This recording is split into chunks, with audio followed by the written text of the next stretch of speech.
Boa noite a todos, Shalom.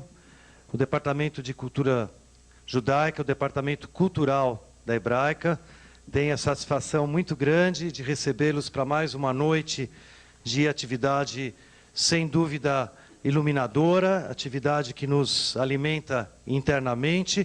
Nós estamos vindo de um ciclo de palestras, debates, filmes, enfim, muita coisa que nos instiga, nos faz pensar, nos ajuda a compreender a realidade tão complexa dos dias de hoje. A Hebraica se junta hoje à Sociedade Brasileira dos Amigos da Universidade Hebraica de Jerusalém, conta com o apoio do Instituto Brasileiro de Humanidades, IBH, e da Federação Israelita do Estado de São Paulo, para receber aqui em São Paulo Olavo de Carvalho, que chegou hoje realmente para esse evento, um evento que numa segunda noite concorreu um público tão animado e preparado para receber as palavras do Olavo, ouvir a sua preleção. Antes de dar início, eu queria, em nome do presidente da Sociedade dos Amigos da Universidade Hebraica de Jerusalém, Morris Dayan, saudar a todos. Morris, infelizmente, não pôde estar presente, mas é uma honra muito grande a gente poder estar participando junto com a Hebraica desse evento. Também o presidente da federação, aqui representado pelo Ricardo Berkenstadt, que representa o Jaime Blay, presidente, também grande incentivador do evento, da noite. E eu queria, antes de dar início, convidar o nosso presidente, Arthur Rotenberg, da Associação Brasileira Hebraica de São Paulo, para dar uma lembrança ao nosso palestrante, um importante livro. O Olavo é um homem de... Quantos livros, Olavo? 50? Não, só 13. Só 13? Ora. Eu fui responsável por 2, né, Olavo? Eu lancei o Olavo há 20 anos atrás, quando eu tinha editora. Por favor. E agora ele foi o primeiro editor do Olavo. Agora ele está ganhando um livro também editado aqui na Hebraica. Acho que o Arthur vai. Boa noite a todos, boa noite, doutor Olavo. É um prazer tê-los aqui. Diante de uma plateia um pouco diferente da que eu estou acostumado, afinal de contas, geralmente, os eventos da Hebraica eu conheço, se não 100%, 90% da plateia. Hoje nós temos uma plateia bastante heterogênea, o que é muito bom, o que é muito saudável. É importante que todos saibam da pluralidade da Hebraica, de que a Hebraica tem as suas portas abertas à comunidade brasileira, paulistana, que a Hebraica oferece muitos eventos culturais, não só para os seus associados. E eu estava comentando com o Ricardo, que está representando o presidente Jaime Blay, na ausência do Dayan e do Blay, pelo menos um presidente veio, né? Mas eu queria desejar a todos uma excelente palestra, sejam muito bem-vindos ao nosso clube. Para aqueles que estão nos visitando, saibam que a Hebraica tem 51 anos de idade, aproximadamente 28 mil associados, e é um clube judaico inserido na vida dessa cidade, na vida desse estado, na vida desse país, e que vem contribuindo ao longo desses 51 anos com o crescimento do nosso Brasil. Dr. Olavo, é uma honra tê-lo aqui e vamos ouvi-lo com o maior prazer. Muito obrigado e boa noite.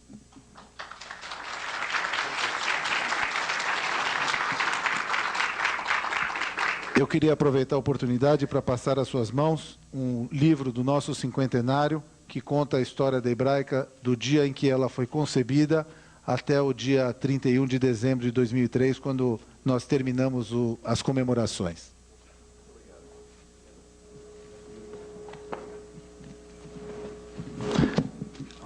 O presidente Arthur Rotenberg realmente representa a casa como presidente, mas eu não posso deixar de mencionar, temos Naum Rotenberg, ex-presidente da Hebraica, Natan Berger, ex-presidente da Federação. A luz aqui não permite ver todo mundo. Temos a nossa vice-presidente social e cultural, Esther Tarandash, Gabi Milevix, assessor do presidente. Enfim, temos aqui viu, Arthur, um apanhado muito importante, e eu acho que isso já vem acontecendo em vários eventos, então eu acho que a Hebraica realmente está bastante ativa dentro da sua programação. Para quem não conhece, acho que mal é necessário apresentar o o Olavo de Carvalho. Ele é apoiador do evento Instituto Brasileiro de Humanidades. Ele é colunista do Jornal da Tarde, Página 2, Zero Hora, Folha de São Paulo, O Globo. Ele tem, como ele falou, 13 livros publicados. Ele já publica há mais de 20 anos, né? Começamos em 84. E, sem dúvida, eu acho que a gente vai ter a oportunidade de ter um debate muito bom. Eu recebo aqui, quem quiser mandar as perguntas por escrito. O Olavo também oferece a oportunidade, ao longo da palestra, de esclarecer dúvidas que se coloquem.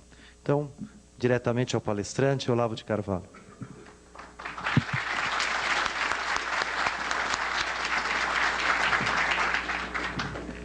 Então, muito obrigado, Arthur Rotenberg, ao Jacques, ao Zé Luiz pelas palavras gentis, e obrigado, sobretudo, a todos vocês que, enfrentando esta cidade, esse é o tempo maligno, vieram até aqui.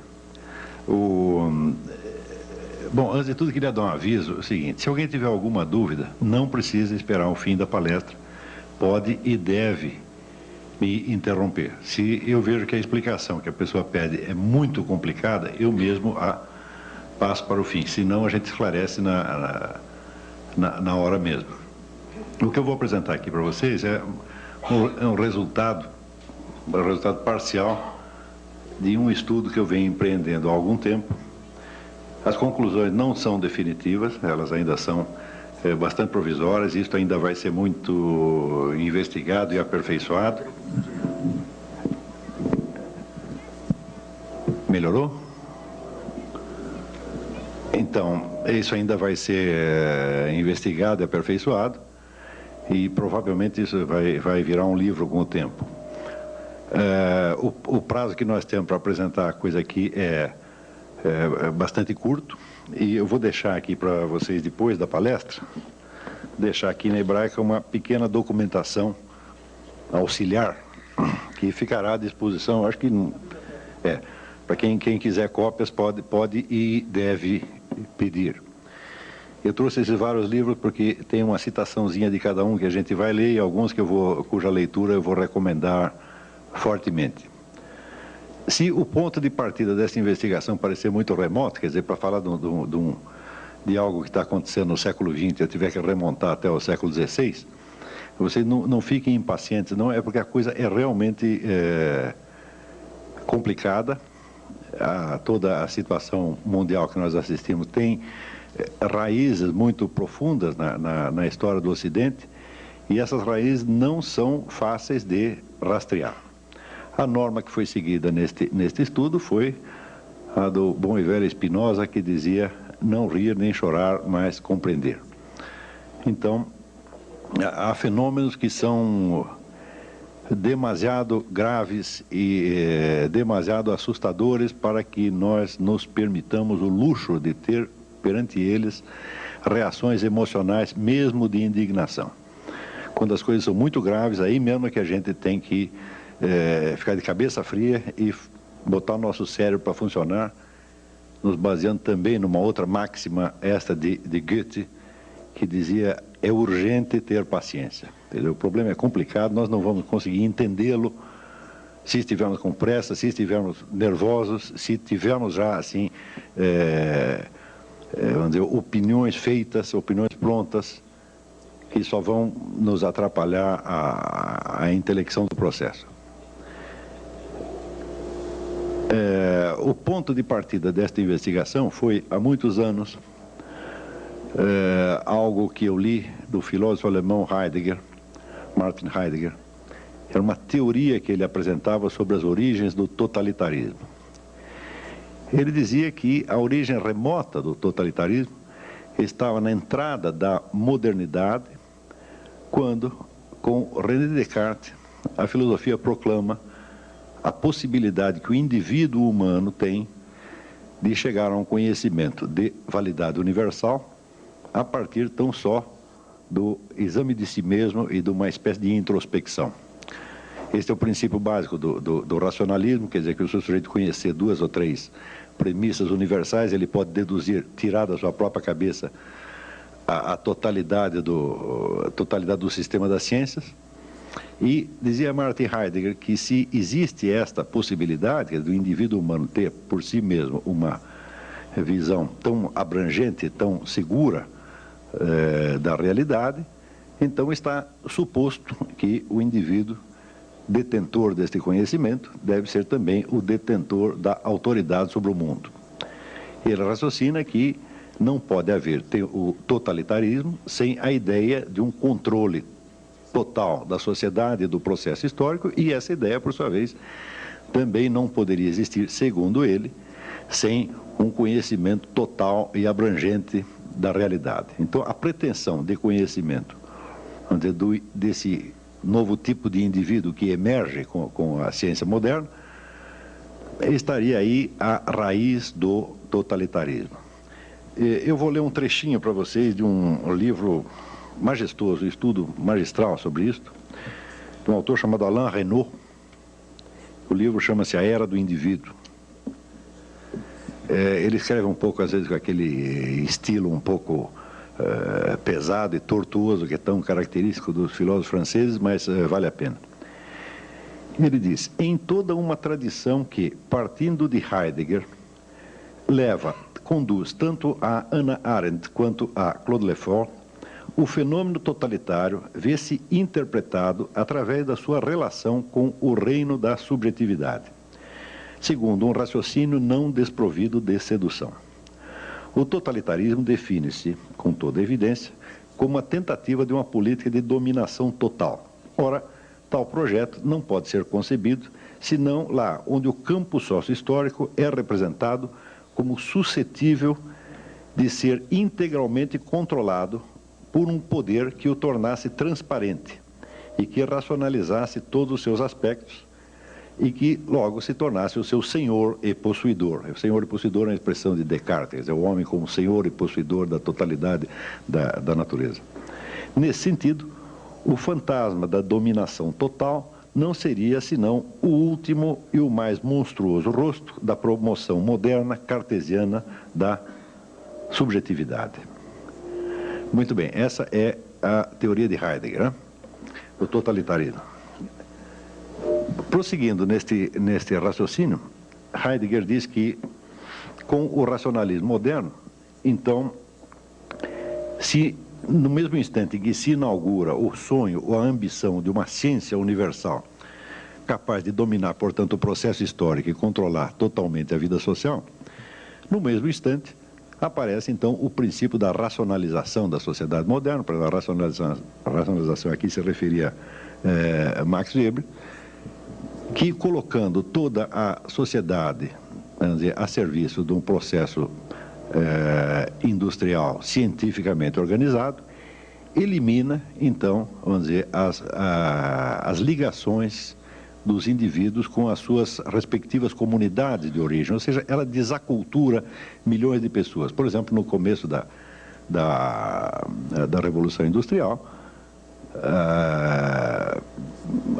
massas inteiras de antigos artesãos abandonam as suas coletividades, abandonam as suas pequenas cidades e vão para a cidade grande, para a capital, onde se tornam operários de indústria ou desempregados.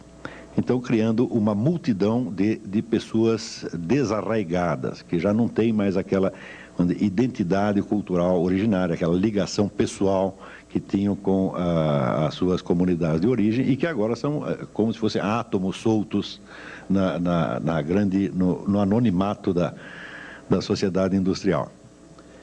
Então, estes dois processos que Heidegger menciona, primeiro esse vamos dizer, a ideia do controle total da mente humana sobre a realidade e a ideia do desarraigamento, aí estariam, vamos dizer, duas fontes, então, do totalitarismo moderno. Por um lado, pela ambição, vamos dizer, do controle total e, por outro lado, pela desumanização causada, vamos dizer, por esse rolo compressor da sociedade moderna que esmaga as pequenas comunidades, as culturas tradicionais, e instaura em lugar deles a máquina anônima e impessoal da sociedade industrial. Este diagnóstico eu li há mais de 20 anos, e me pareceu razoável no momento. Só que mais tarde surgiram duas perguntas. A primeira pergunta é o seguinte, quer dizer que se o totalitarismo começa com essa exaltação da inteligência individual e da consciência individual, como é possível que a primeira coisa que o totalitarismo faça ao se instalar seja justamente esmagar todas as consciências individuais? Na verdade, se alguma consciência individual tem o primado num regime totalitário, só pode ser a consciência individual do governante, e a todas as outras é negado, então, um privilégio similar de conhecer a realidade tão bem quanto ele acha que conhece. De modo que, se alguma consciência individual chegou a ser, vamos dizer, exaltada e dignificada durante os regimes totalitários, certamente foi a de Hitler, de Stalin e assim por diante, Mao Tse-tung, mas não certamente a das demais pessoas que viviam sob o seu domínio. E a segunda pergunta é, como é que, se Heidegger conhecia tão bem o espírito do totalitarismo, as suas causas, etc., etc., como é que ele arrumou uma carteirinha do Partido Nazista? Me parecia um pouco inconsistente a coisa, né? Então,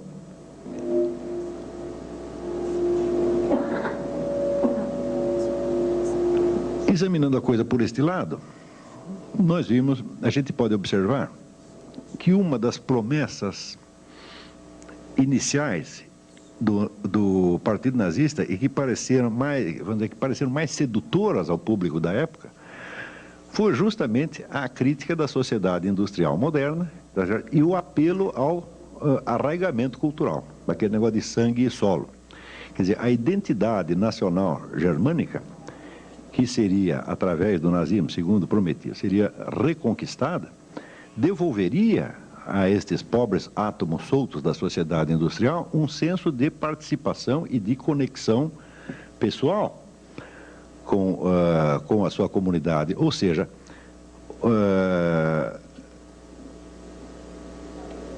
voltaria a restaurar um senso dentro da distinção de sociedade e comunidade. Quer dizer, o nazismo prometia uma restauração do senso de comunidade, tá certo? Sobretudo através, vamos dizer, da ligação com os símbolos nacionais, com o culto da raça, esse negócio todo. E isso pareceu ao público, então, bastante atraente durante algum tempo.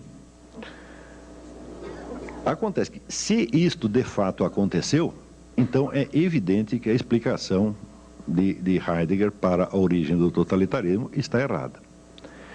Quer dizer que ele diz que o totalitarismo está intrinsecamente associado à impessoalidade da sociedade moderna, que destrói as culturas tradicionais e solta os indivíduos num mundo anônimo, para assim dizer, num deserto de relações humanas, nos quais eles só têm, vamos dizer, entre si uma ligação funcional e econômica, e já não mais os laços pessoais que tinham, vamos dizer, com tradição, religião, aldeia, etc., etc.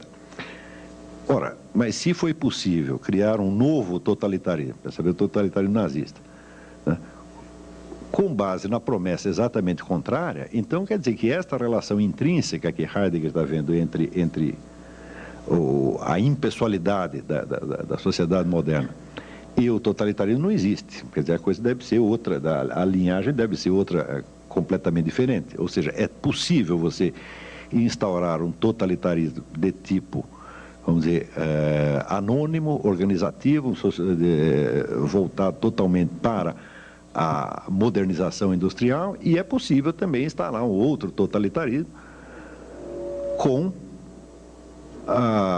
vamos dizer, o apelo justamente contrário, quer dizer, com o apelo comunitário, o apelo à raça, ao passado, à tradição nacional, etc., etc., né?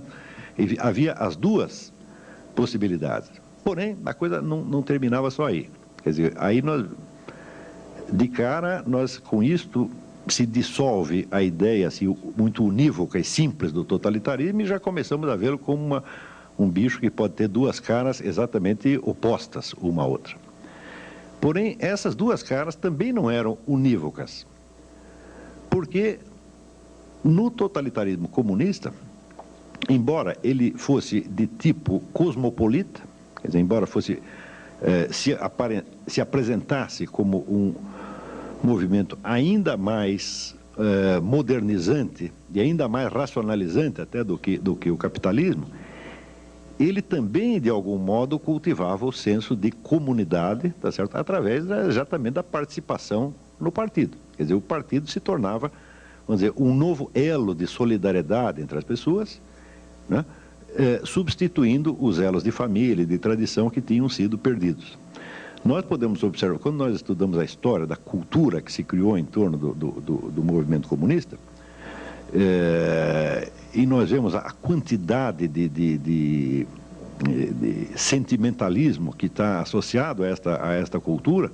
Por exemplo, no tempo que se falava do paizinho Stalin, ou hoje, quando as pessoas veem a juventude de Che Guevara e derramam lágrimas, né? Existe toda uma cultura sentimentalística que cria um elo de solidariedade. Eu mesmo, no tempo que eu pertencia ao partido, foi durante 3 anos apenas, eu me sentia integrado naquele movimento, não só politicamente, mas humanamente. Estudando a coisa com um pouco mais de atenção pelo lado comunista, eu cheguei à conclusão de que houve tantas versões diferentes da ideologia comunista e tantas propostas diferentes relativas ao regime comunista que nós não conseguiríamos, de maneira alguma, defini-lo como um movimento ideológico unívoco. Existem ideologias comunistas e existem regimes comunistas concebíveis, mas tem uma coisa que tem unidade, é a unidade da cultura comunista. Quem quer que participe de um movimento esquerdista, ele se integra, de certo modo, não num movimento ideológico unívoco, ele pode ter divergência com todo mundo ali, mas qualquer que seja a linha a que ele pertença, ele se integra na cultura e, sobretudo, na cultura psicológica do movimento comunista. E essa cultura psicológica, ela envolve o indivíduo sob todos os lados. Quer dizer, você trabalha com comunistas, você vai no bar com comunistas, você faz festa com comunistas, você está sempre cercado daquelas pessoas que lhe dão um senso de identidade e de pertinência e até de irmandade. Tá certo? Então, peraí, o comunismo, que seria o totalitarismo mais seco, mais frio e mais racional, ele também tem esse componente emocional e comunitário profundo. E, por outro lado, o totalitarismo nazista, cuja ideologia, cujo discurso era voltado para o apelo comunitário, para a volta às raízes, etc., etc., ele, por outro lado, ele tinha um processo de modernização industrial tão racional, tão frio e tão desumano quanto qualquer outro. Está compreendendo? Então, isso observando só pelo lado ideológico, não estou falando das realizações criminosas dos dois regimes, abstraindo isto.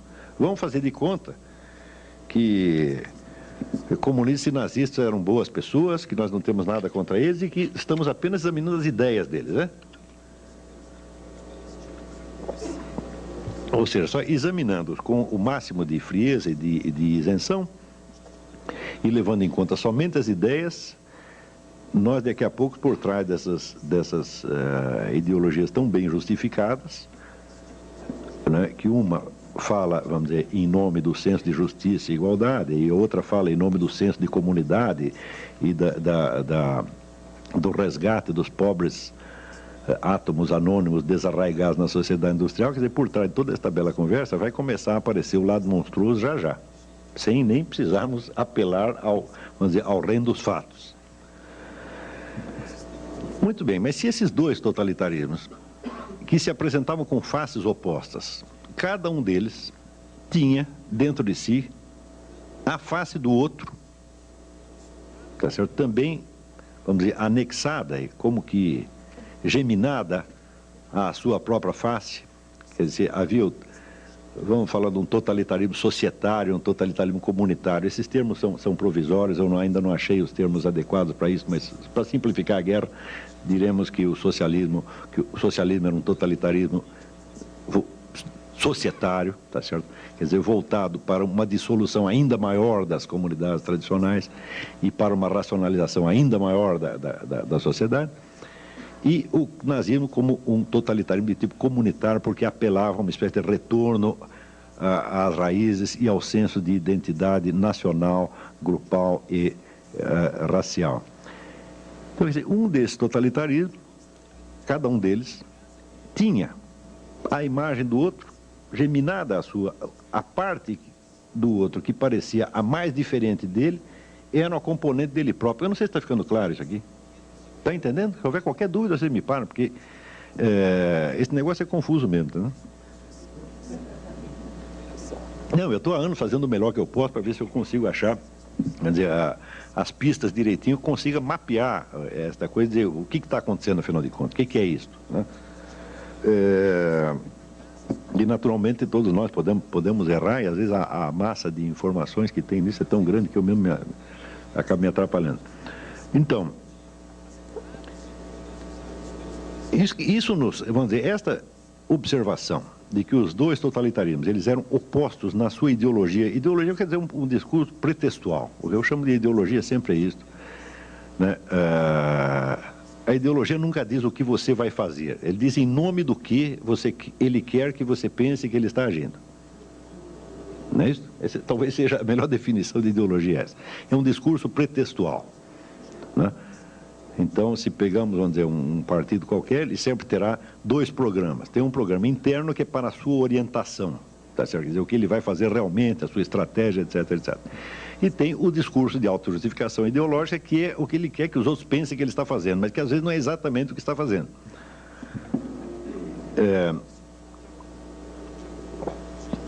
E se acompanharmos, por exemplo, a trajetória, vamos dizer, desses regimes nos momentos de máxima condensação totalitária, aí é que a duplicidade de estratégia e ideologia se torna uma coisa quase alucinante, porque os camaradas todos fazem exatamente o contrário do que estão dizendo, e isto é sistemático, não é uma coincidência, não.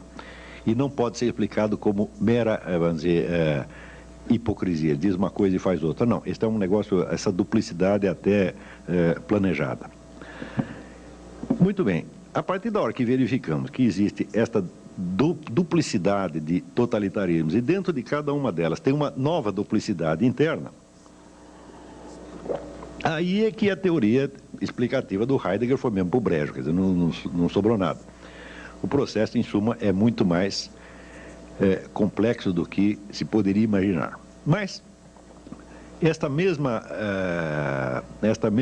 dualidade que nós usamos agora de comunidade e sociedade, ainda pode nos servir como uma pista para investigar isso aqui, no seguinte sentido. Em toda a sociedade humana que existiu até hoje, toda e qualquer sociedade humana, sempre existe, por um lado, os papéis sociais que as pessoas desempenham, ou seja, a identidade social que cada um tem, como, por exemplo, no momento eu me compreendo a mim mesmo como conferencista e vocês como auditório de conferencista, né? O Arthur Rothenberg se entende a si mesmo como presidente da Hebraica, etc, etc. Vamos dizer, são as identidades que nós desempenhamos na sociedade, com as quais nós nos mostramos e nos compreendemos a nós mesmos na sociedade. Mas existem certos momentos, tá certo, onde você é violentamente despido da sua identidade social. Por exemplo, no instante que você é assaltado na rua, tá certo? Aí um sujeito encosta um revólver na sua cabeça, tá certo? E quer o seu dinheiro, quer esse dinheiro exista, quer não exista, tá certo? Então, neste momento, todas as ligações que você tem na sociedade falham. Você está separado de tudo e você está reduzido à condição humana no seu sentido mais físico, tá certo? Você é apenas um corpo humano vivente que pode estar morto dali 2 segundos. Ou seja, os seus compromissos sociais não contam mais, os seus deveres sociais não têm mais a mínima importância, naquele momento você está dispensado de todos eles, e os benefícios que você espera obter da sociedade também não existem. Uma outra circunstância onde você é desligado da sua identidade social por exemplo, por ocasião de certas experiências extremas. Eu me lembro que quando eu era jovem, tinha 18 anos, eu participei do recenseamento escolar do governo do falecido Adhemar de Barros. E eu participei disso no litoral sul, perto ali de Iguape, Cananéia. E nós íamos pelo meio do mato, procurando os moradores para ver se tinham crianças, quantas crianças tinham, se estavam na escola, se não estavam, etc, etc. E chegou uma hora que nós nos perdemos. E ficamos 4 dias, estava eu e mais 2 funcionários, 4 dias no meio do mato, tá certo? Então, ali nós sentimos o que era estar totalmente desamparado das nossas conexões sociais. Ali não havia mais, nenhum de nós era nem mais cidadão brasileiro, nem eleitor, nem pai, nem mãe, nós éramos apenas organismos humanos ameaçados. Uma outra situação que provoca este desligamento seriam, por exemplo, experiências com drogas. O drogado não tem uma identidade social, ele não sabe quais são os seus direitos e deveres sociais, etc, etc. Ele está reduzido a um conjunto, vamos dizer, de sensações e imaginações que assinalam a sua condição de corpo vivente, de organismo vivente, tá certo? E nesse instante, ele pode se relacionar com outras pessoas, mas não através do papel social. É um tipo de relação mais primitiva, tá certo? E que implica, por um lado, a total insegurança, mas por outro também a total liberdade.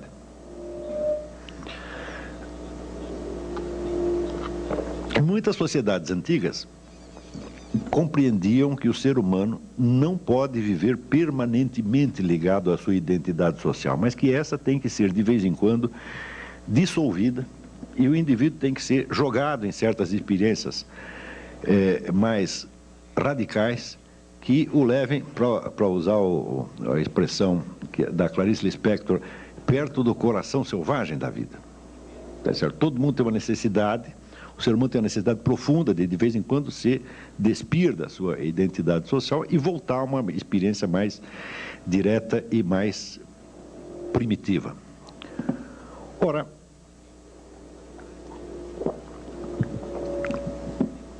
se entender essa diferenciação dos papéis sociais e da experiência mais direta, ficou claro isso?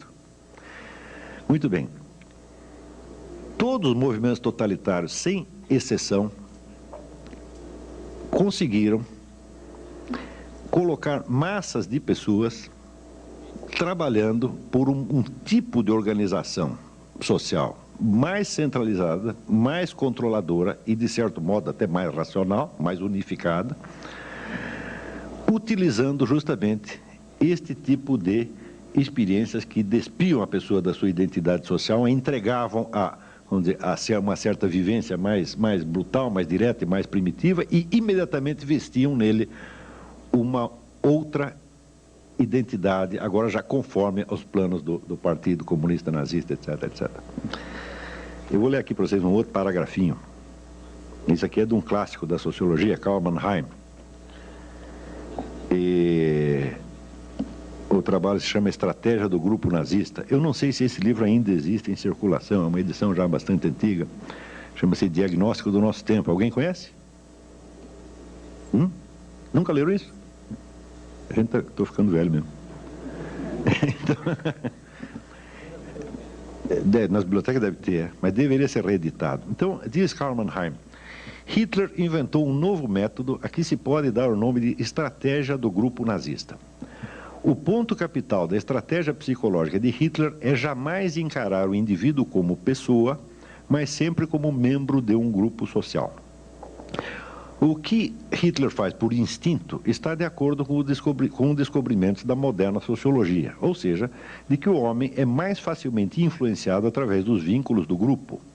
E o que é mais importante ainda, as reações dele variam conforme o grupo particular a que pertence. O homem porta-se diferentemente na família, no clube, no exército, em seus negócios ou como um cidadão em geral.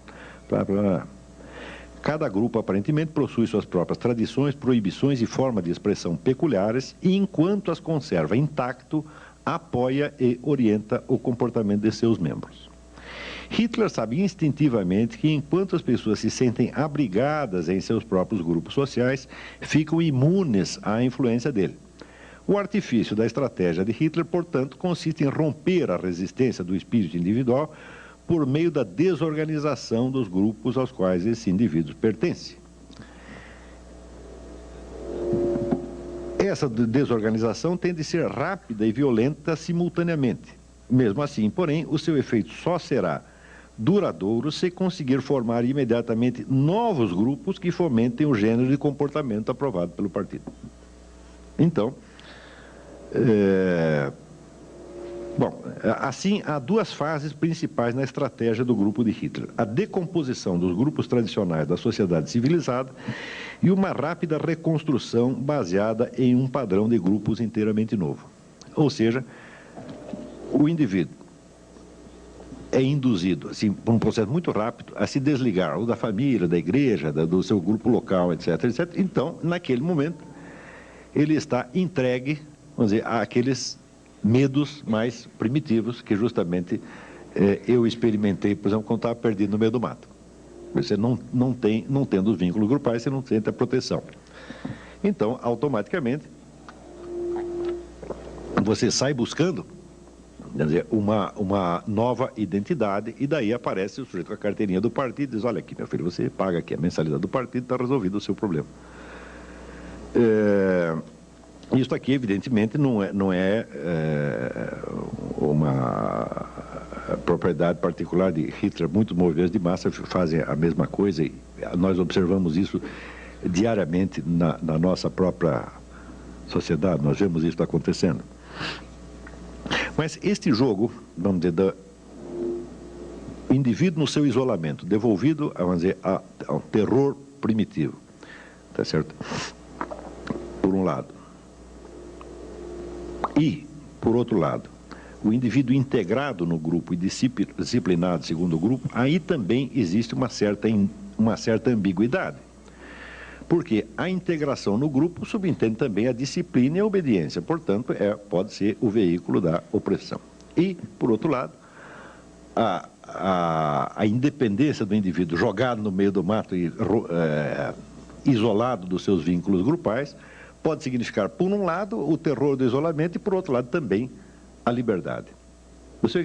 Com esses elementos psicológicos, todos os movimentos de massa sempre jogaram.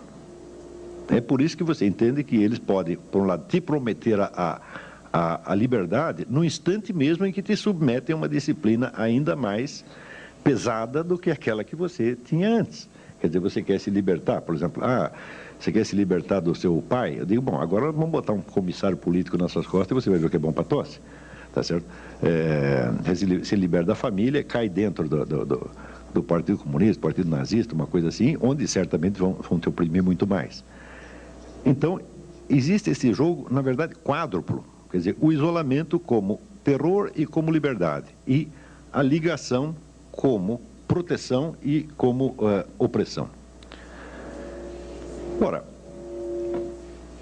o fato é que dos dois grandes movimentos totalitários do século XX, o comunismo e o nazismo, cada um deles, em função do seu modo de articular estes quatro polos, tinha certas limitações que, independentemente de quaisquer erros estratégicos ou até independentemente das violências e crueldades que acabaram fazendo na prática, impediu a sua expansão além de um certo ponto. Ou seja, o senso de participação comunitária que se podia obter através do comunismo era bastante limitado, porque, afinal de contas, vamos dizer, uma comunidade internacional de proletários é uma comunidade anônima, é uma comunidade onde não existe mesmo a identidade individual, onde o indivíduo se dissolve, tá certo? Dissolve a sua individualidade numa multidão, né, de átomos iguais. Quer dizer, nesse sentido, o comunismo agravaria, vamos dizer, a impessoalidade da sociedade industrial, ainda que prometendo uma comunidade. E, por outro lado, a ideologia nazista, na mesma medida em que prometia aos indivíduos um arraigamento comunitário, por isto mesmo, era uma ideologia de tipo nacional e até racial, que só serve para quem é daquela nacionalidade e daquela raça. Quer dizer, eu não vejo... Quer dizer, no Brasil tudo é possível. Uma vez eu vi um sujeito na televisão dando uma entrevista, era o porta-voz do Partido Nazista Brasileiro, era um mulato. Eu não sei como é que ele conseguiu.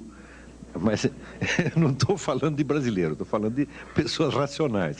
Racionalmente falando, quer dizer, uma ideologia da raça superior só interessa a quem pertence à raça superior, o que evidentemente não é o nosso caso, tá certo? Então, você vê aqui, não sei se vocês já repararam, mas sempre que existe uma teoria da superioridade racial, por uma maravilhosa coincidência, essa raça é sempre a do teórico. Vocês já viram algum teórico racista que pertence à raça inferior? Não é só eu pertenço à raça inferior, não.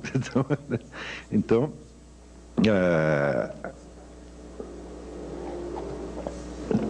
onde quer que você veja uma pretensão de superioridade racial, e nós a vimos, por exemplo, não só no caso nazista, mas nós vemos hoje, certo teórico do movimento black americano, eu lendo esses camaradas, né, eu vejo como é fácil, né, você argumentar nesse sentido, desde que você esteja assegurado que o resultado da sua pesquisa científica será provar que o superior é você. Porque se você tiver com uma suspeita, bom, eu vou investigar esse negócio, vai que eu provo que existe superioridade racial e eu caí justamente na inferior, eu não vou prosseguir essa pesquisa, não sou besta. Então, por ser uma ideologia de tipo nacional e racista, é evidente que o interesse dela para outras nações só poderia ser, essa ideologia só poderia ser vendida para outras nações na base da fraude. Quer dizer, cada nova nação que os nazistas faziam aliança, vai ter que provar que eles pertencem à raça superior também. Quer dizer, o italiano é ariano de algum modo, os árabes também vão ser um pouco arianos e assim por diante. Quer dizer, é um trabalho retórica, uma retórica muito tortuosa demais, tá certo? Então nós não podemos conceber, por exemplo, algo como uma internacional nazista. Vai chegar um ponto em que você só provoca antagonismo, tá certo? Então, no total, uma dessas ideologias não oferecia um arraigamento cultural suficiente e a outra oferecia até um arraigamento cultural, mas só para aqueles que tiveram, né, a felicidade de nascer na raça superior. E é justamente aí que, a partir da década de 30, começa a surgir na cabeça de alguns intelectuais muçulmanos que haviam estudado na Europa e que tinham lido essa coisa toda, e tinham lido até Heidegger, Jean-Paul Sartre, essa coisa toda, começa a surgir a ideia de que o Islã tinha a solução para este problema. Então,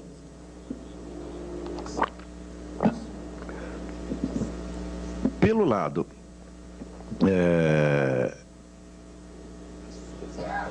econômico, o Islã tem a sua própria estratégia econômica, vamos dizer, que não é bem de uma economia socialista, é de uma economia que resguarda, vamos dizer, a propriedade privada, mas no qual você tem tantos instrumentos, tá certo, de controle, não somente na mão do Estado, mas você tem tantos instrumentos religiosos de controle, que praticamente, se pode dizer que toda a vida econômica da comunidade estará sob o controle daqueles que tiverem a autoridade religiosa. Pelo lado cultural, o traço mais característico é que o Islã não é somente uma religião no sentido em que, digamos, o cristianismo é uma religião. O Islã é uma cultura inteira, cuja unidade é preservada de qualquer modo, onde quer que o Islã meta as suas patas. Como é que se faz isto? Quando o indivíduo se converte ao Islã, se você for numa mesquita e diz, olha, eu quero entrar aí, quero ser desse negócio aí, eles vão dizer, olha, só tem são 5 pilares, você tem que fazer isso, mais isso, mais isso, mais isso, mais isso. Você diz, são simples assim, então eu quero também. Só que daí, no dia seguinte, você diz, olha, mas tem mais uma outra norma aqui. E depois tem outra, e depois tem outra, e depois tem outra. Porque existe um fenômeno chamado os hadiths. Sabe o que são os hadiths? São ditos e feitos do profeta Maomé. Maomé foi o único profeta ao longo da história cuja vida foi meticulosamente registrada pelos seus contemporâneos. Então, anotavam o que ele dizia, o que ele fazia, como ele se relacionava com a família, como ele tratava os problemas de comércio, etc, etc. E existe um repertório de 40 mil hadiths. Esses hadiths marcam o estilo de vida de Maomé. E esse estilo de vida, que é justamente o que se chama a Sunna, acaba por se incorporar na religião como parte integrante dela. Ou seja, o que se diz inicialmente é que isso não é obrigatório. Eu digo, bom, não é obrigatório, mas todo mundo faz assim. Se eu não fizer, eu vou parecer muito esquisito. Então, existe, por exemplo, um modo maometano de você escovar os dentes. Tá certo? Existe um modo maometano de comer, um modo maometano de vestir, um modo maometano de ir ao banheiro, um modo maometano de fazer visitas. Em suma, existe uma receita baseada no estilo de Maomé para cada ação humana. Não há nenhuma situação humana para a qual não tenha uma fórmula.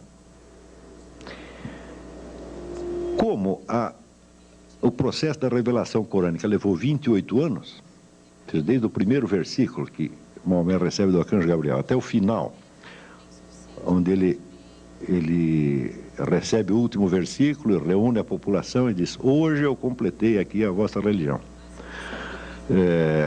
Como se passaram 28 anos, calcula-se que o indivíduo, para absorver a totalidade dessas regras e se tornar realmente um muçulmano, precisaria de 28 anos. Tá certo? E mesmo assim ainda vai falhar. Se falhar também, não tem problema, porque a comunidade inteira está de olho em você, dizendo: tal coisa não se faz assim, não diga isso, tá certo? Não se sente assim, não pega comida assada, não escova os dentes assim. Está entendendo?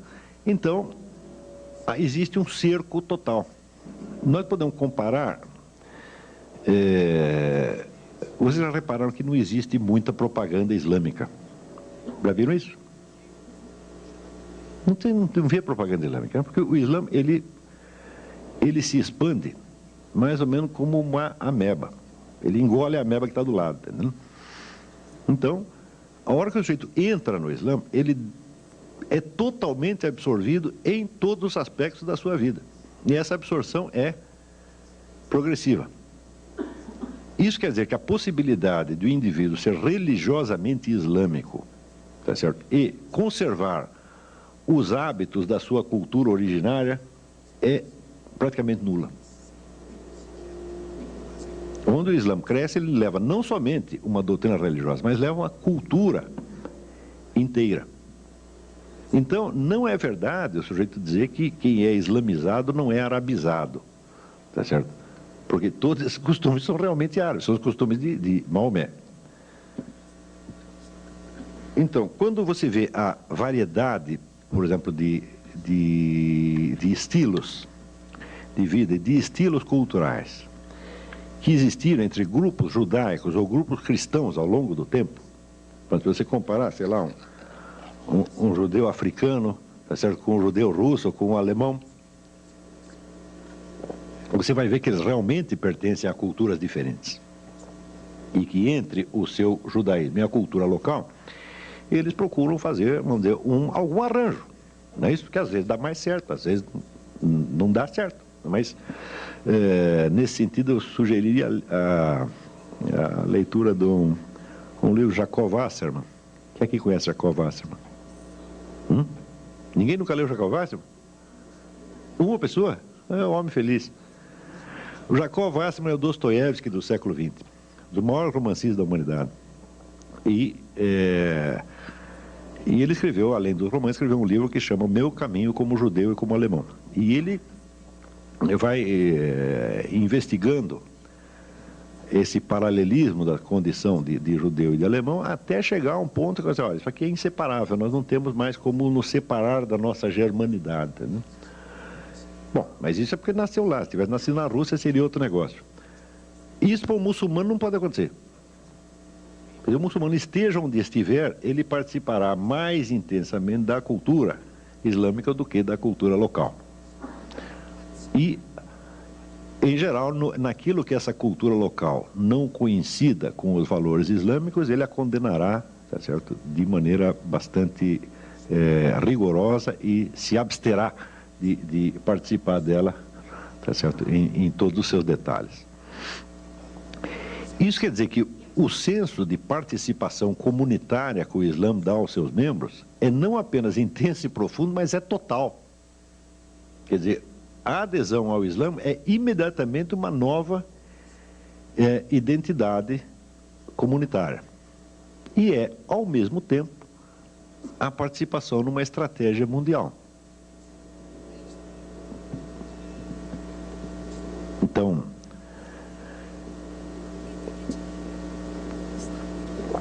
isso quer dizer que, contemplando o problema dos dois totalitarismos, o muçulmano da década de 30 e 40 começou a ter ideias.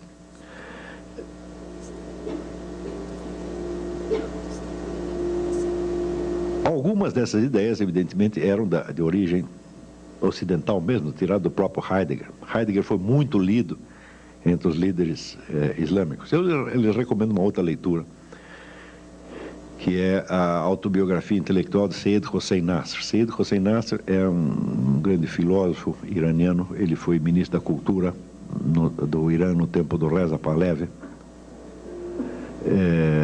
Essas maquininhas infernais são um problema, hein?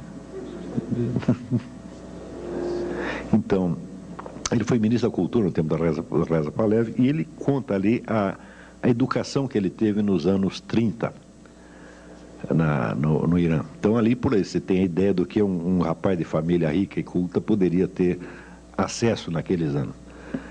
Toda a cultura europeia da época era transparente para eles sabiam tudo.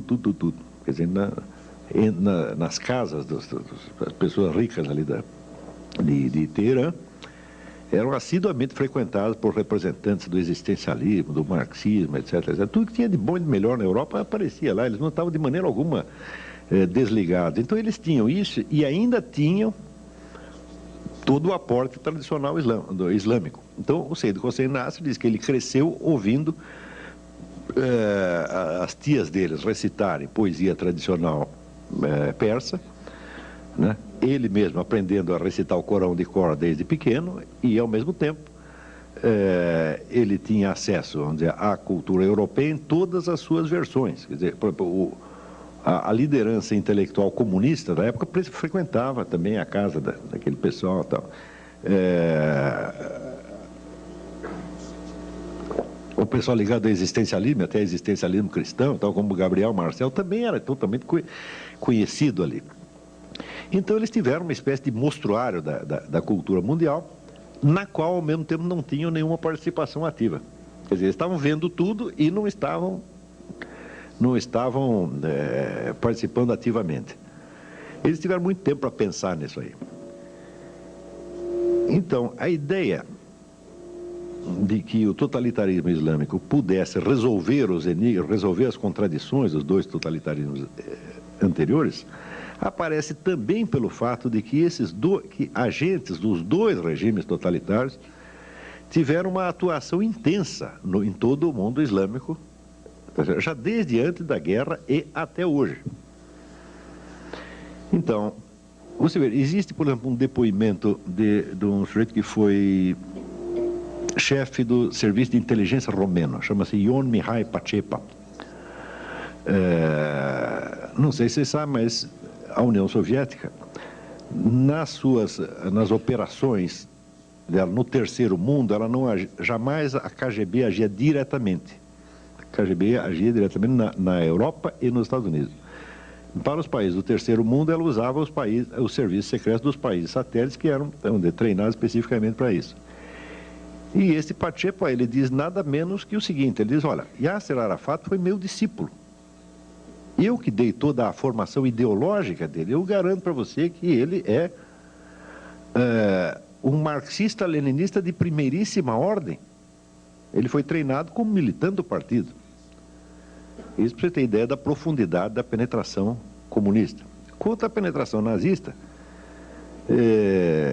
nós podemos dar dois exemplos. Um é bastante conhecido, um era o grande mufti de Jerusalém, que ainda durante a guerra fez uma viagem a Berlim, sendo recebido pelo Führer e dando uma entrevista no rádio, fazendo um discurso no rádio de Berlim, solicitando ao Führer que tivesse a gentileza de estender a tal da solução final aos judeus de Jerusalém. porque eles estavam sendo discriminados, coitado, não podia ficar assim, né? Quer dizer, por que dar aquilo só aos da Europa, né? Então, você vê que este indivíduo é tido até hoje no mundo islâmico como uma espécie de santo. É um líder religioso que ficou na memória popular e que é idolatrado até hoje. Um outro que é do mesmo teor é Khairallah Tulfa, que era tio de Saddam Hussein. Khairallah Tulfa é um indivíduo que, na década de 40, tentou um golpe nazista.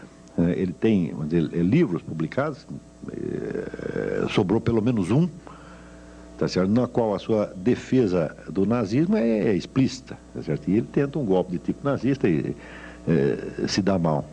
Este foi o sujeito que criou Saddam Hussein. O Saddam ficou órfão, foi criado por esse camarada. Esse era o tio e guru dele. Então, isso aí são só exemplos soltos. Aqui nesta documentação aqui tem mais alguns, para vocês terem ideia da profundidade da penetração, tanto dos intelectuais europeus lá, quanto da penetração dos serviços de inteligência nazistas e soviéticos, tá certo? Então, isso quer dizer que esses muçulmanos, eles tiveram a ocasião de assistir tudo isso como se fosse numa televisão, tá vendo? E aperfeiçoar com essa experiência as suas ideias sobre o que seria um regime islâmico. O problema do regime islâmico é um verdadeiro abacaxi, porque tudo na sociedade islâmica é regrado pelo Corão. Se você lê o Corão, que é um livro relativamente pequeno, umas 280 páginas, você verá que ele tem regulamentos sobre os hábitos diários, sobre a vida em família, etc. Ele contém todo um código civil. Esse código civil é ainda completado pelos hadiths, quer dizer, pelos exemplos de Maomé. Então você tem talvez ali o código civil mais meticuloso do universo, tá certo? Porém, não tem um código do direito político. Não diz uma palavra sobre o que deve ser o regime político. Graças a este fenômeno é que surgiu este problema de xiitas e sunitas.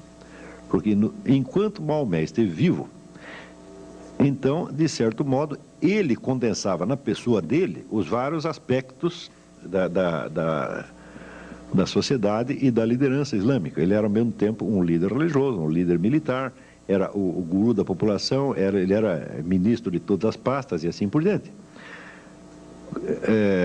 Então, ele era o fator de unidade do regime entre aspas, islâmico. Não havia regime nenhum, o regime era ele. E era um homem de um gênio absolutamente extraordinário, que tinha solução para todos os problemas. Então, enquanto ele vivia, ninguém teve que raciocinar muito, porque ele resolvia tudo, né? Quando o sujeito morreu, no dia seguinte, já deu o rolo. Porque aí eles perceberam que não havia regime nenhum. Então, primeiro, nós temos que eleger nós temos que ter um chefe esse negócio, né? Então, alguns achavam que esse chefe tinha que ser, vamos dizer, um continuador da obra de Maomé. Portanto, alguém investido também da missão profética e dotado do carisma profético. E outros disseram, não, de jeito nenhum, o único profeta que teve é esse. Ele disse que ele era o selo da profecia, então acabou, não tem mais profeta agora. Então tem que ter apenas um governante civil, tá certo? E o guiamento espiritual da comunidade deve caber à própria comunidade nos seus, vamos dizer, representantes mais eruditos e mais ilustres, que formariam o que se chama Umma. Umma é a comunidade, mas não a comunidade no sentido de todo mundo. A Umma é a comunidade de todo mundo que pensa e que está interessado no assunto, né? Então, esta entidade informal, a Umma, é que seria o guiamento espiritual da comunidade.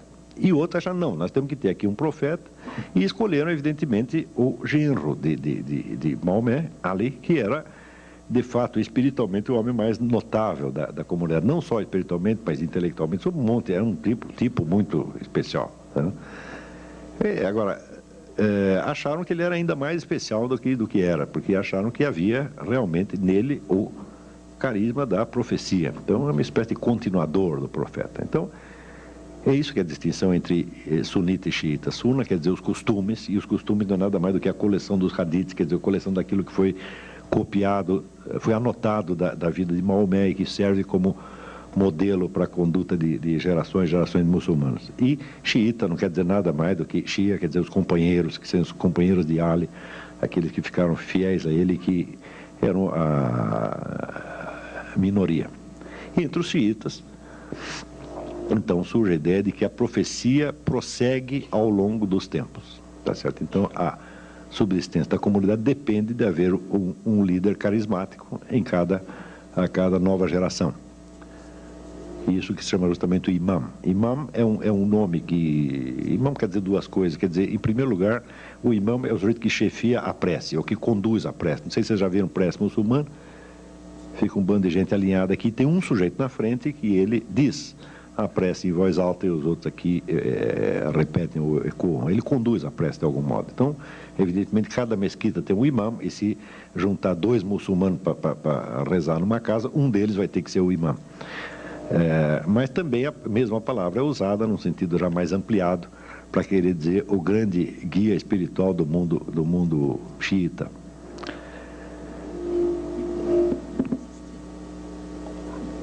Esta divisão de sunita e xiita então já mostra, vamos dizer, a indefinição e a contradição interna do Estado Islâmico. Você falar de Estado Islâmico é até estranho, porque até hoje ninguém sabe o que é um regime islâmico.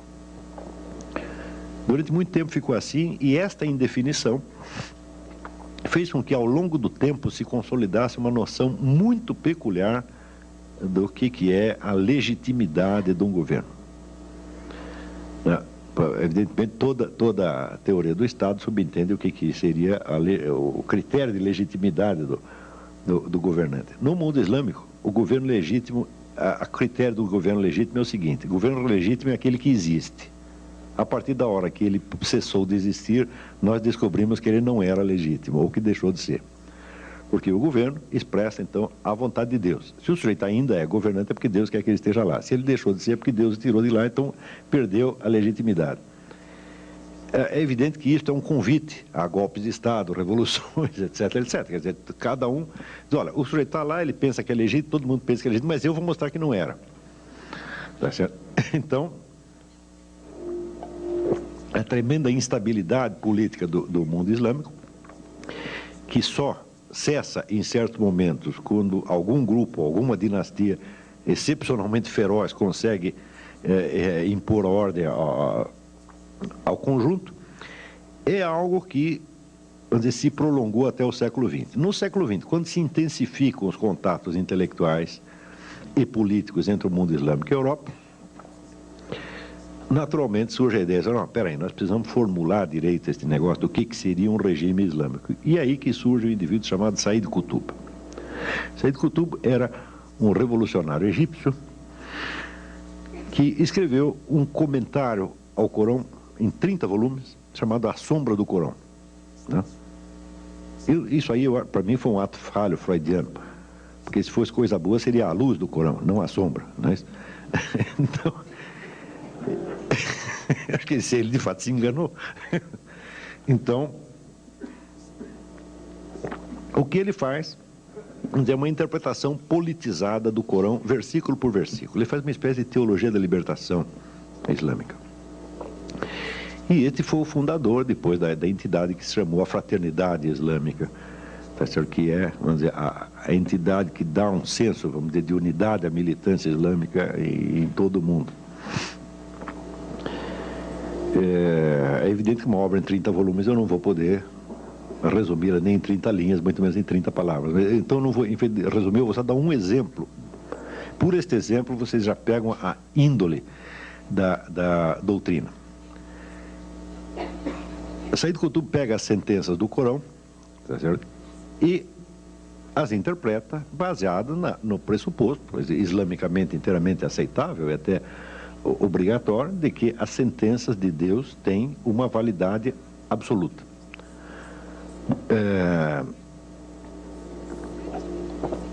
Uma das sentenças diz o seguinte: há uma definição corânica de tirano. A definição é a seguinte: tirano é aquele que proíbe o que Deus permite ou permite o que Deus proíbe. É boa a definição, é ótima, não é isso? se você entender, vamos dizer, a palavra Deus no sentido que se deve entender, que é, vamos dizer, aquilo que é o fundamento mesmo da ordem da realidade, não é isso? Então, vamos dizer, o tirano é o sujeito que ele quer, vamos dizer, tornar possível aquilo que na realidade é impossível. E quer tornar impossível uma coisa que já era perfeitamente possível. Não é isso? Então, a definição não é ruim, não. Mas vejamos como Said Qutb a aplica. Ele diz, muito bem.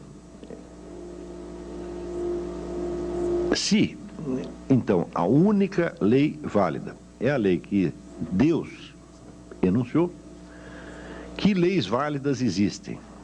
Então ele raciocina de acordo com uma ideia da corânica também, que é a ideia do povo do livro. Tá certo? Por exemplo, os judeus são um povo do livro. Por quê? Porque eles têm um livro sagrado que lhes foi dado por Deus. Os cristãos também, e assim por diante. Tem uma série de povos do livro. O povo do livro recebeu uma mensagem divina. Então, de certo modo, é um povo obediente a Deus. Porém, de acordo com a tradição islâmica, todos esses livros que foram recebidos pelos povos do livro foram copidescados e falseados por uma sucessão, tá certo, de editores bem ou mal intencionados. Então, só sobrou um livro confiável, que é exatamente o Corão.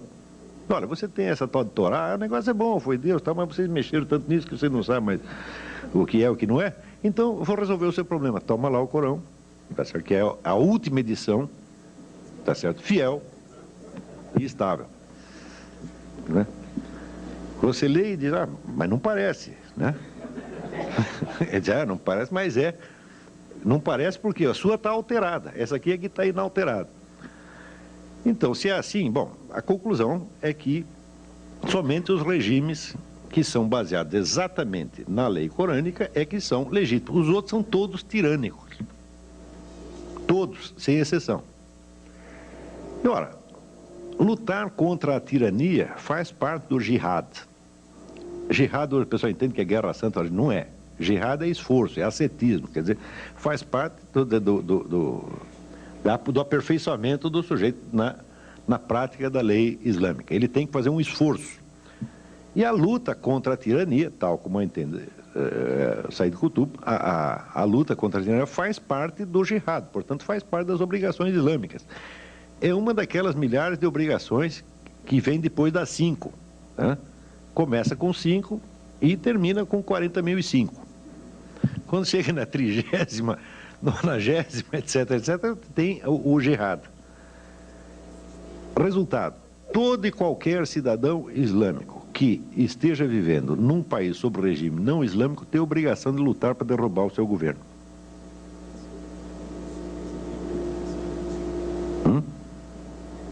Isso não é um modo de dizer, é uma coisa assim, muito simples e direta.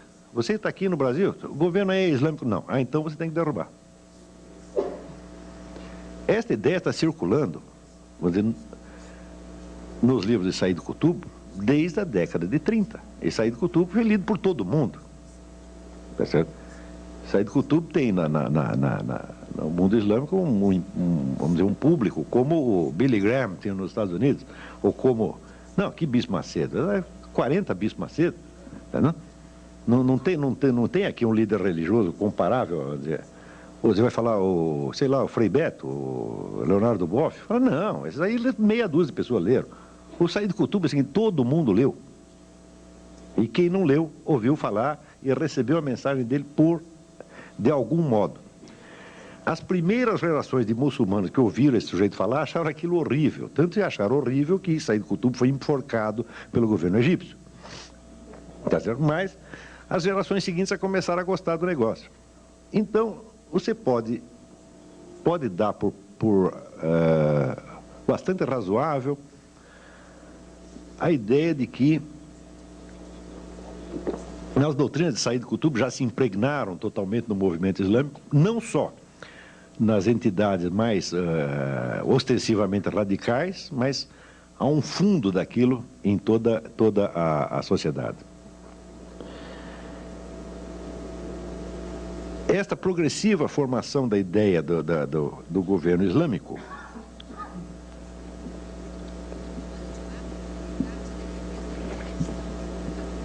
chega, vamos dizer, a uma espécie de perfeição mais modernamente, nas últimas décadas, quando se forma a ideia de que o Islã, por ter uma mensagem divina, tá certo? Ele é o complemento espiritual natural da revolução socialista no mundo. Então, primeiro tem que haver a revolução socialista, a qual, porém, lamentavelmente, deixará o homem desarraigado da comunidade e desligado do sentido último da vida. Porque a revolução socialista é toda feita em função de pretextos meramente econômicos, a justiça meramente econômica, uma coisa assim. Ele diz, tudo isso é muito bom, mas é evidente que nem só de pão vive o homem, tá certo? Então, o Islã é a cereja do bolo socialista.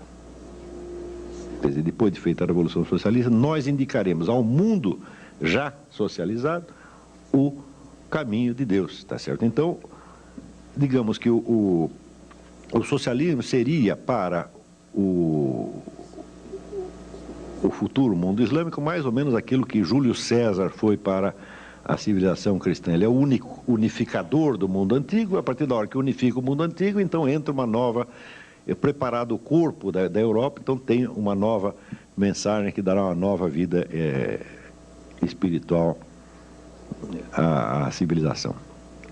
Isto aqui, a ideia de socialismo mais espiritualidade islâmica, isto já ganhou o mundo islâmico. Não há um sujeito lá que não tenha essa ideia na cabeça. Uns podem ser mais bonzinhos, querem realizar isso através do voto, né? Porque uns também não leram só Karl Marx e Lenin, uns leram também Antônio Gramsci, tá certo? Então, o Antônio Gramsci é o sujeito, né, da revolução indolor. Nós vamos expandir a ideologia socialista de tal modo, vamos colocá-la, não vamos fazer propaganda socialista, nós vamos colocar o socialismo no dicionário, o socialismo nas entrelinhas da música popular, o socialismo nos livros didáticos, etc. No fim, todo mundo vai ser socialista sem perceber. Quando todos forem socialistas sem perceber, tá certo? Daí passaremos para o socialismo, assim, num passe de mágica, sem necessidade de nenhum trauma. Então, existem também os islâmicos gramscianos. E também nós podemos ir social islamizando a cultura mundial de tal modo que, no fim, a transição se fará de maneira indolor. Bom, não é necessário ser muito inteligente para perceber por que nesta perspectiva, surge o fenômeno do neo-antissemitismo. Por que os judeus saem mal pelas duas possibilidades?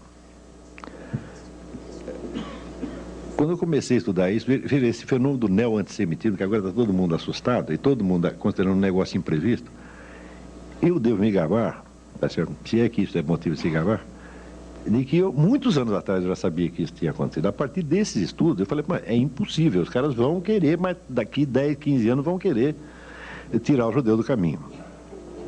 Porque, do ponto de vista da cultura socialista, o judeu é o representante do capitalismo. Isso, pelo menos, é o que diz Karl Marx. Karl Marx dissolve a ideia mesma de uma identidade judaica. Isso não existe. O que existe é o capitalista. E eles são os capitalistas. Então, a hora que nós destruímos o capitalismo, a identidade judaica irá para o brejo. Tá certo? E os judeus se integrarão na cultura socialista como todo mundo. Esta ideia, vamos dizer, foi levada ao pé da letra por Lenin. Lenin, então, logo toma o poder, ele cria no Partido Socialista, no Partido Comunista, uma famigerada seção judaica. A função da seção judaica era treinar militantes para que, se prevalecendo das suas ligações de família e de língua, penetrassem então nos grupos judaicos para espionar, denunciar, etc, etc, etc. Talvez alguns aqui tenham ouvido falar do famoso Rabino Schneerson, que era o grande santo, líder espiritual judaico no tempo da Revolução Russa, e que foi o sujeito que mais pagou por esta brincadeira, que passou 22 anos na cana, um negócio assim.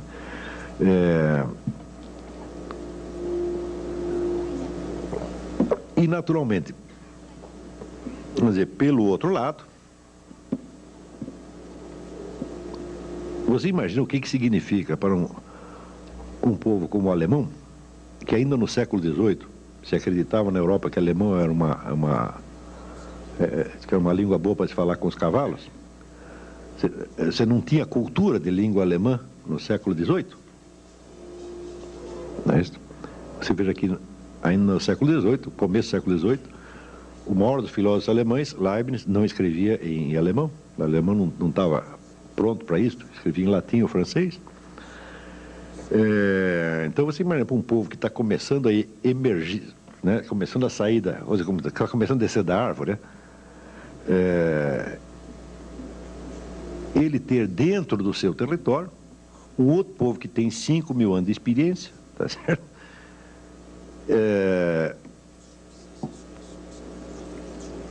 E que é, pela sua simples presença, a prova da inferioridade da população local. É horrível isso, dói no cotovelo, que é uma coisa medonha, né? Então, não precisamos nem especular outros motivos pelos quais surgiu o antissemitismo alemão. Quer dizer, um povo antigo, organizado, culto, capaz, que tem, vamos dizer, a coisa mais básica para o sucesso na vida, que é o capital cultural herdado. Não tem nada que ajude você, tanto na vida quanto você já recebeu isso de casa, tá entendendo? O alemão não tinha isso, tá? Então basta isso para... Claro que houve outros motivos, mas este já é um motivo suficiente. O judeu era, de certo modo, pela sua simples presença, um antídoto à ideia de uma identidade racial germânica. Eu digo, mas que raio de identidade racial vai ter essa cultura? Assim, metade dos escritores e os cientistas, esses são tudo judeus. Tem identidade racial. Tem identidade racial nenhuma, isso é uma balela. Né?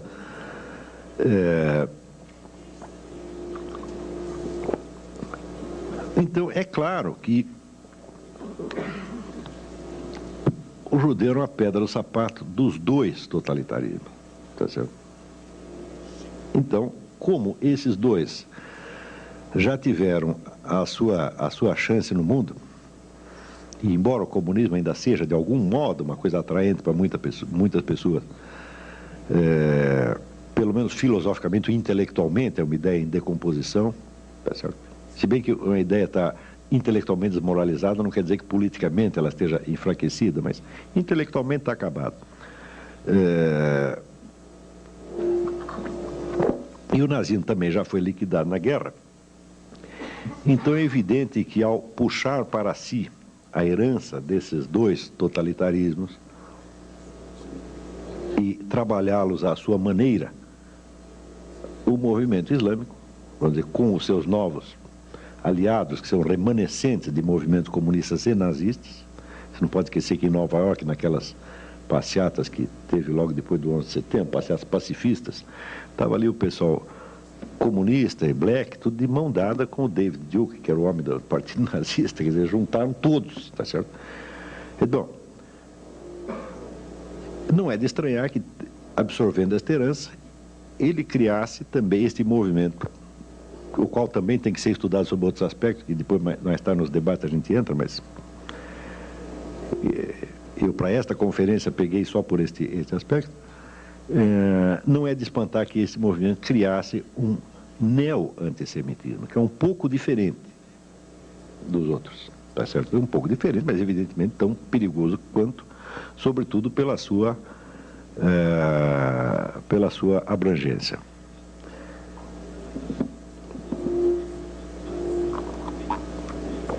Agora, tem um lado desagradável da história.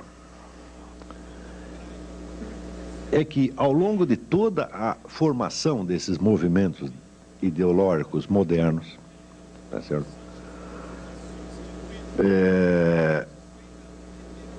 Houve muitos autores e pensadores judeus que contribuíram para isso.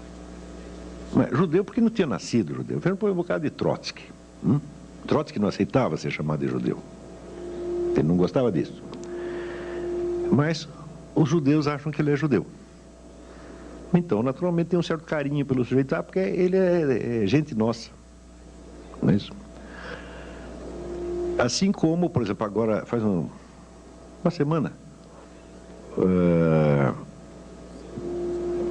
no Congresso de Israel, alguns deputados pediram que o governo israelense fosse processado e punido pelo Tribunal Penal Internacional. É um caso estranho de você pedir, vamos dizer, uma intervenção estrangeira no seu próprio país. Quer dizer, você pega a soberania e diz, olha, aqui não é mais soberano não, tira esse sujeito aí, quem manda agora é o Tribunal Penal Internacional. E 2 desses deputados eram de origem árabe, mas tinha um monte que não eram, tá certo? É evidente que a primeira vez que o Tribunal Penal Internacional tirar um governante de dentro do seu país, o seu país não existe mais como nação soberana. Me parece uma coisa bastante óbvia. A soberania significa justamente não poder ser julgado a não ser pelo seu próprio povo. Aí você tem uma entidade estrangeira que tem mais poder do que o seu governo, acabou a soberania. Então, 2 deputados, um grupo de deputados pede lá a soberania nacional. Naturalmente, esses deputados também dizem, mas eles são judeus, eles são gente nossa, nós temos que carregá-los no colo. Né? Eu digo, esse é um problema. No dia da passeata anti-Bush, lá tinha um monte de judeus fazendo passeata, junto com o pessoal black, não é isso? Que é aquele que, tipo Louis Farrakhan, né? E também com David Duke. Mas quando chega em casa, o que pensa? A mãe dele, a avó dele, a tia dele, diz, não, ele também é judeu, ele é gente nossa. Entendeu?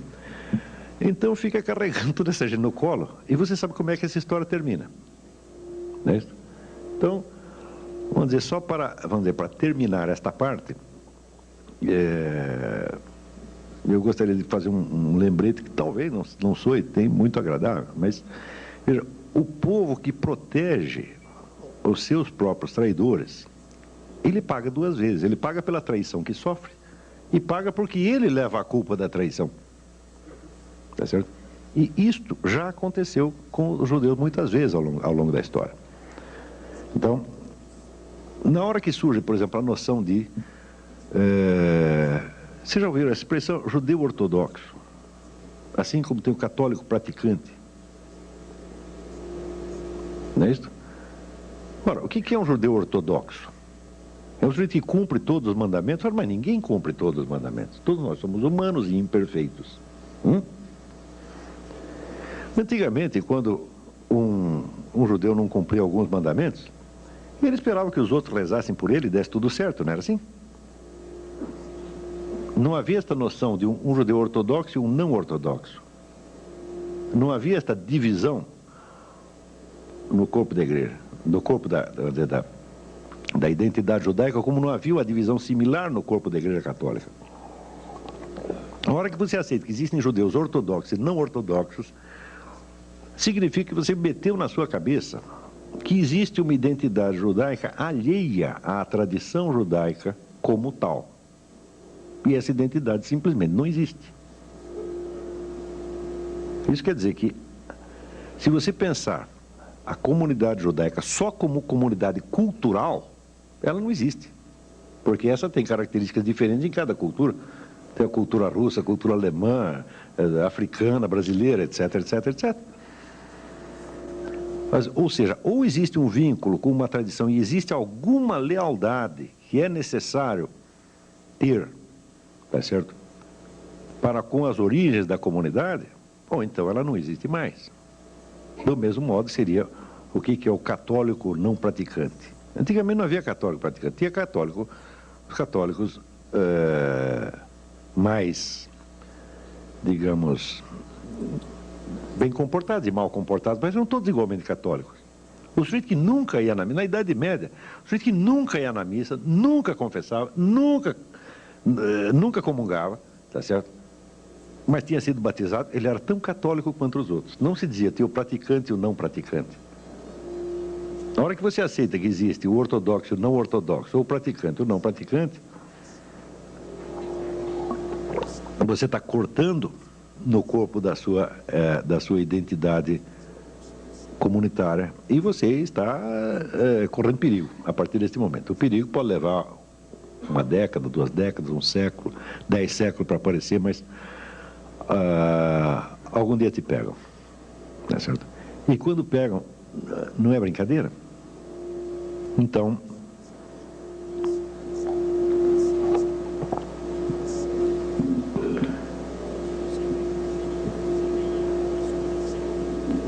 vamos dizer, só para encerrar esta parte, depois de ter mostrado, vamos dizer, as origens nazistas e comunistas da ideologia islâmica, vamos dizer, não precisa reforçar o perigo que isso representa para todos nós. Eu digo, bom, nós não podemos determinar o que os muçulmanos vão fazer, tá certo? Mas nós podemos saber o que nós vamos fazer. E eu sei que não é da minha conta, nunca se deve dar conselho para ninguém, tá certo? Mas não esperem de mim que eu passe a mão nas suas cabeças e diga vocês são maravilhosos, etc, etc. Eu não estou aqui para fazer isso. Se eu puder, gostaria de fazer alguma coisa útil, tá certo? E não simpática. Eu acho que a coisa útil a dizer, no momento,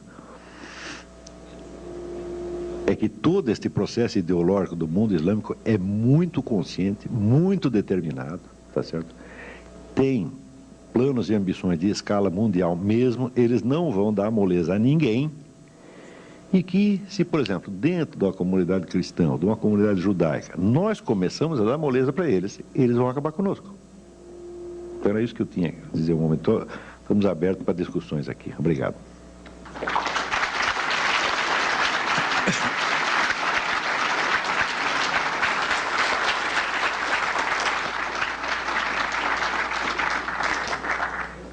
Olavo, eu tenho já algumas questões que chegaram aqui. Na verdade, aqui é uma frase para você comentar. É do Márcio Mendes.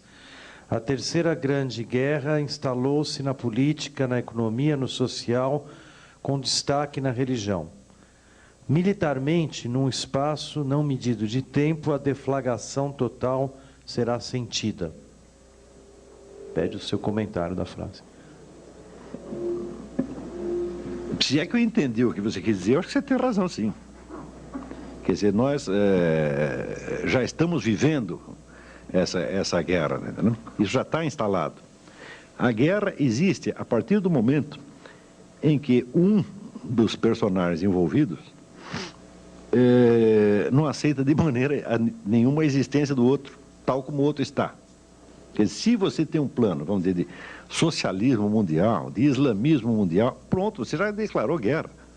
Quer dizer, você poder realizá-la materialmente ou não, bom, isso depende de você ter um pouco mais de dinheiro, um pouco mais de sorte, um pouco mais de tempo, tá certo? E às vezes acontece que, estando decidida já a guerra, ela acaba não se realizando, mas enquanto nós não tirarmos essa ideia da cabeça das pessoas, elas vão estar em guerra conosco. E você veja, no momento em que o islamismo oferece uma nova chave totalitária, o que é que ele faz? Ele absorve em seu favor todos os remanescentes das outras duas ideologias. E que é um fenômeno esquisitíssimo que aí acontece hoje, tá entendendo? Quer dizer, quando a gente vê, por exemplo, pensa bem, e nas passeatas de Nova York você vê aquelas feministas mais radicais, tá certo? Marchando ao lado dos piores machistas que tem na face da Terra. Não é isso? E como é possível esta coisas tão contrárias? Bom, elas são contrárias na expressão vamos dizer, de valores determinados pelos quais elas lutam, mas o seu fundo e a sua origem ideológica é exatamente a mesma. Quer dizer, o Islã fica uma boca de funil e tudo vai cair para lá. Tá entendendo? Agora, espero que vocês entendam que quando eu estou falando, vamos dizer, do Islã moderno, revolucionário, eu seria o último a querer, vamos dizer, jogar sobre o Islã tradicional as culpas do Islã revolucionário. Assim, seria tão absurdo quanto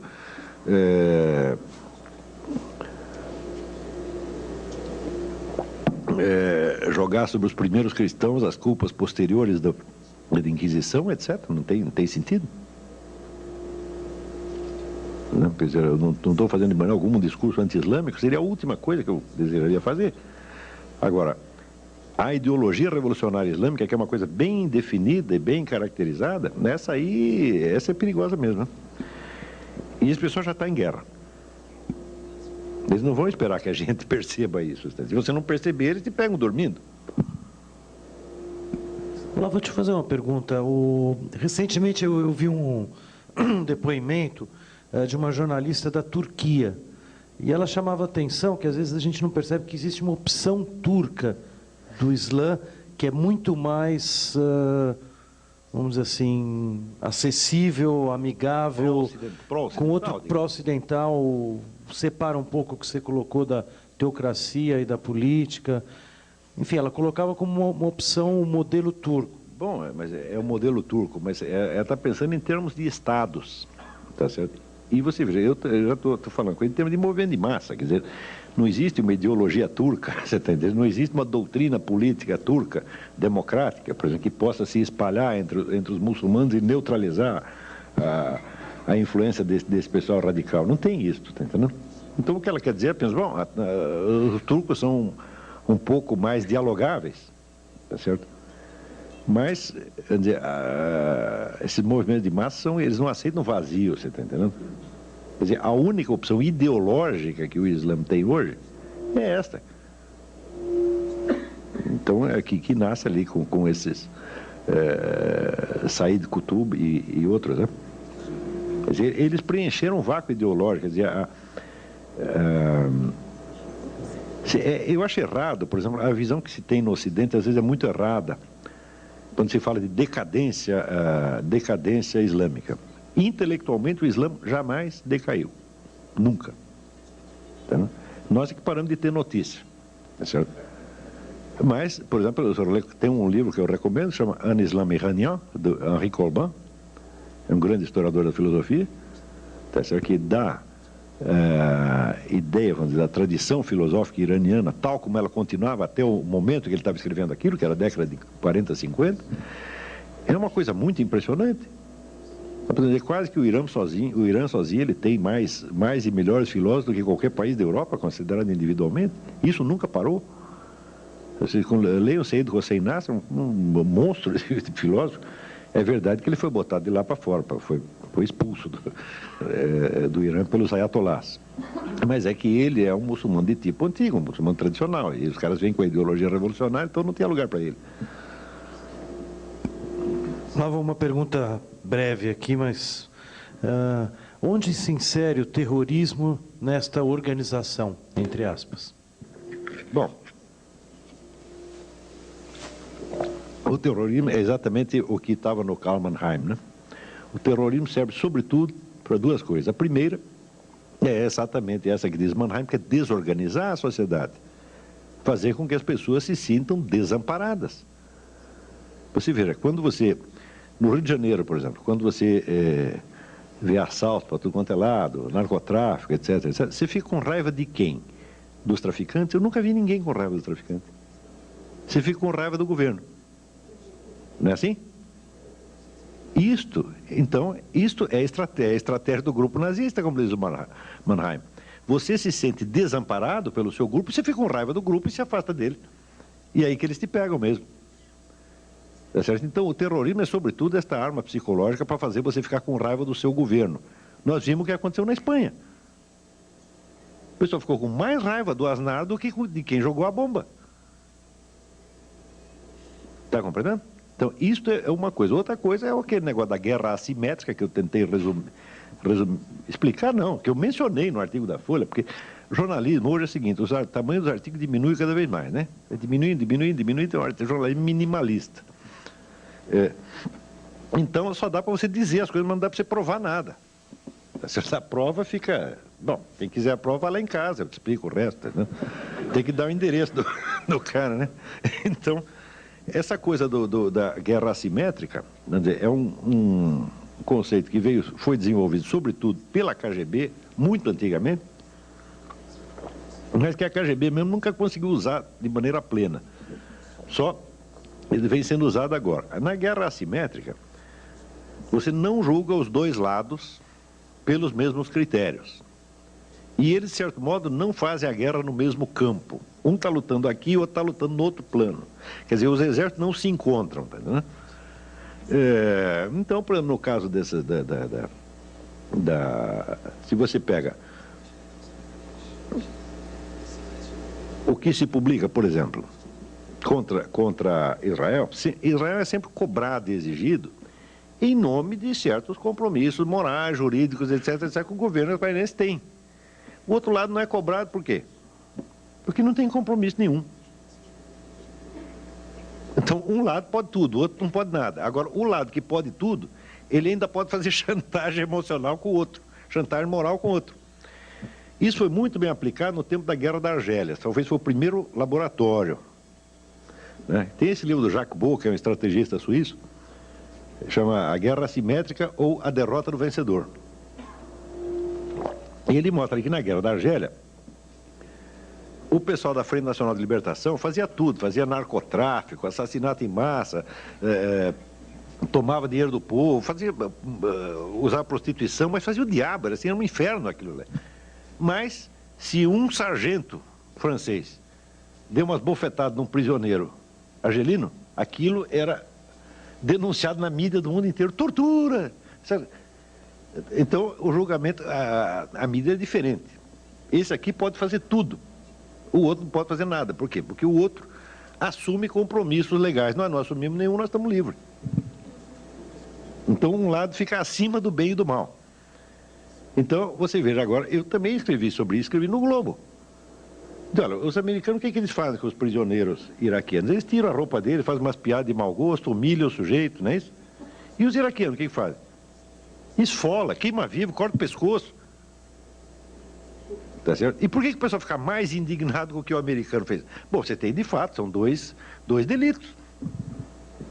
Tá certo? Mas não são a mesma coisa, não tem a mesma gravidade. Então, por que o delito menos grave causa mais escândalo? Porque quem o cometeu está comprometido moralmente, ele tem compromisso, ele é uma democracia, ele é um Estado constituído, etc. E o outro? Nós já somos bandidos mesmo, nós temos direito a tudo. E é por isso que o povo também não fica com raiva do assaltante, do sequestrador, do narcotraficante, mas fica com raiva da Rosinha Garotinho. Então, eu jamais seria capaz de ficar com raiva da Rosinha Garotinho. Porque para ser objeto de uma emoção humana, a pessoa precisa, em primeiro lugar, existir. Não é isso? Ela não cumpre essa condição. Fala, eu não consigo ter raiva, nem nada. É a pessoa que está lá. Agora, eu dos traficantes e bandidos tenho raiva sim. Agora, quando você começa a ficar com raiva do verdadeiro agressor, para ter raiva deles, você precisa ter uma certa coragem. Santo Tomás de Aquino diz o seguinte, que a única diferença entre o raiva e o medo, ele diz que o raiva e o medo são a mesma emoção. Só que se você mede o adversário e ele é mais fraco, você fica com raiva. Se ele é mais forte, você fica com medo. Lá eu tenho um comentário aqui, está aqui identificado, da Viviane Ravetti.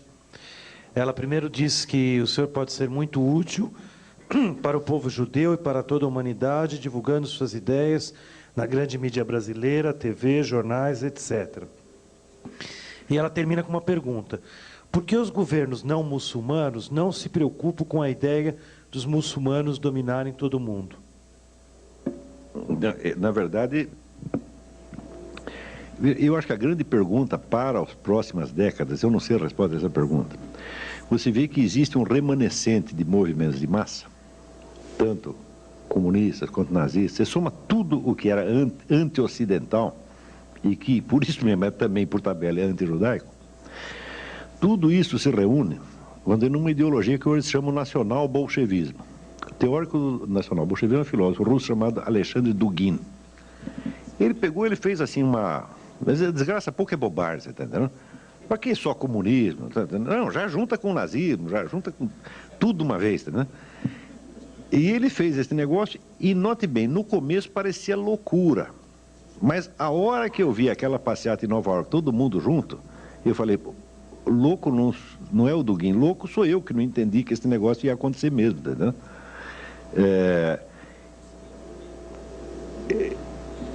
Existe esse movimento, que é meio socialista, meio nazista, é anti-americano, anti-ocidental, assim. E por outro lado tem um movimento islâmico.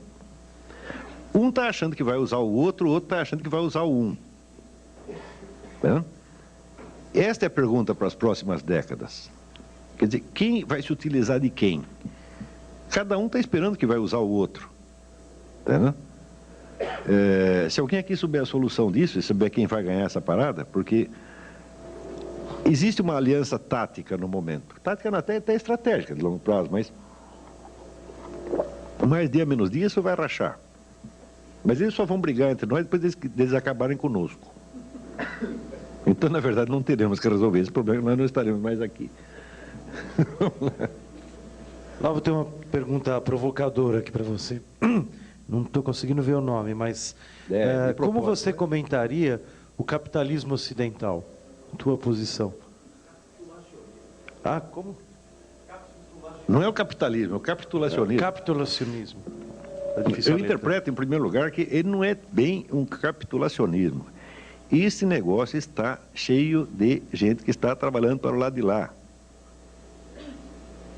Não tem capitulacionismo, tem traição. Tem sujeito vendido, isso tem.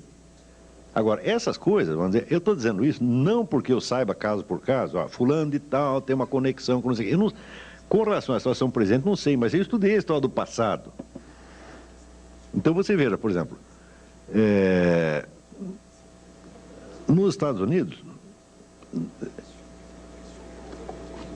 houve aquele forrobodó nos anos 50 porque o tal do Joe McCarthy disse que havia 57 agentes soviéticos no governo americano.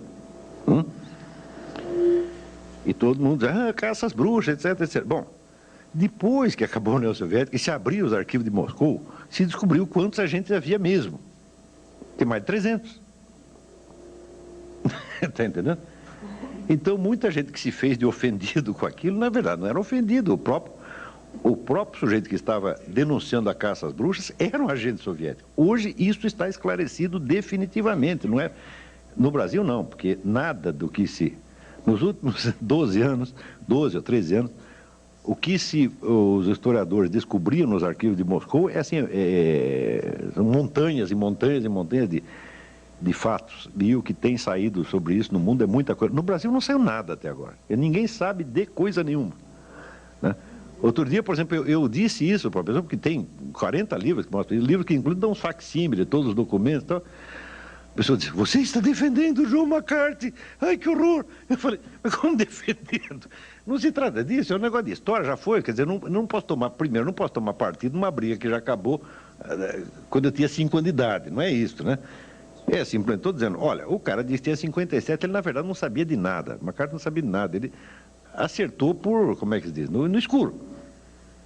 Você vê que pela sucessão de burrada que ele fez, ele não está sabendo, alguém assoprou a coisa para ele, e ele já, querendo fazer sucesso, sobe na tribuna da Câmara e mete a boca no trombone, tá certo?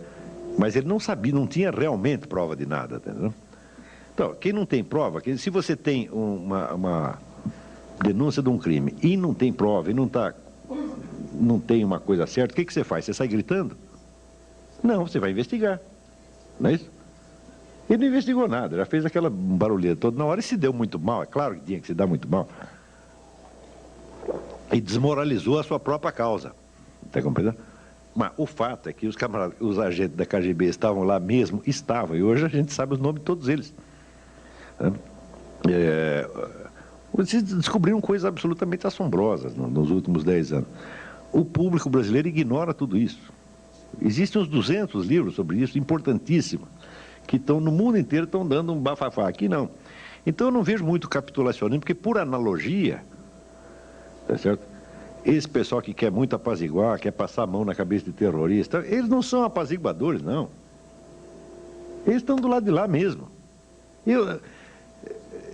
Eu quando li, por exemplo, essa notícia desses deputados que queriam o Tribunal Penal Internacional caçando lá o governo de Israel, você vai dizer, isso é capitulacionismo? Eu falei, nada, pô, não me engana. Daqui uns anos você abre um arquivo, aparece, esse cara ele era meio do Al-Qaeda, está aqui, ou então recebeu uma grana. Eu não tenho provas disso, estou falando por analogia apenas, tá entendendo? E como isso já aconteceu muitas vezes ao longo do século XX, eu suponho que esteja acontecendo de novo. E tem um outro lado, existe um sujeito chamado Jack Wheeler, é um escritor americano. Ele se faz a pergunta, por que tantos de nós, tanto nos Estados Unidos quanto em Israel, por que a gente sempre vive cedendo a esses caras? Por que a gente quase pede perdão a eles, deles baterem na gente, entendeu? Então ele disse, quer saber, eu vou contar uma história. No Amazonas, no Brasil, tem uma tribo de índios, quando nasce um bebê, né? A mãe, a primeira coisa que ela faz, ela coloca o bebê no chão e começa a chorar e dizer como o bebê dela é feio. Por que que Deus mandou um bebê tão horroroso? Ela faz isso para quê? Para acalmar os demônios. Para os demônios não ficarem com inveja, tá entendendo? E ele diz, olha, as classes intelectuais, as classes dominantes do Ocidente, elas cedem perante esse tipo de chantagem por este mecanismo primitivo de medo do invejoso. Veja, que coisa interessante. Ele não fala que o mecanismo básico é inveja. Não, é o contrário. É o medo da inveja, é o medo do mal olhado. Então você vê um sujeito falando mal de você, falando coisas horríveis, sendo injusto pra caramba. Você sabe que é injusto, mas você teme que aquela raiva que ele tenha de você te faça mal psicologicamente. E daí você pergunta, o que você quer, meu filho? Te dou tudo. É a base também da síndrome de Estocolmo, é isso, né? O medo do mal olhado. Então fala, faz o seguinte, você acredita em natural ou acredita em macumba? Você escolhe. Você está entendendo? E eu acho que Deus está do teu lado, tu não tem que temer nada. Se você é cristão, você é judeu, você está defendido, não tem esse problema. Agora, se você é cristão ou judeu assim, nas terças, quintas, né? Terça, quinta e sábado, e é outra coisa, tá certo? Nos outros dias, você vai ficar com aquela dúvida, mas e se a raiva que o cara tem de mim, atrair os demônios, me pegar, etc, etc. Tudo isso é um raciocínio meio subconsciente. Claro que conscientemente ninguém aceita isso, mas a nossa alma tem muitas camadas, né? Então, esse tipo de sentimento maligno que esses caras têm, eles nos derrubam às vezes. Então, você tem dois tipos. Você tem os traidores e tem os caras que estão com medo do mal olhado. Deve ter outras explicações também, mas por enquanto foi essa que deu para arrumar. Flávio, tem várias perguntas, eu vou juntar num bloco aqui, que pedem que você comente um pouco a situação atual do conflito no Oriente Médio, Israel, os palestinos, e qual a solução, segundo o teu ponto de vista? Olha,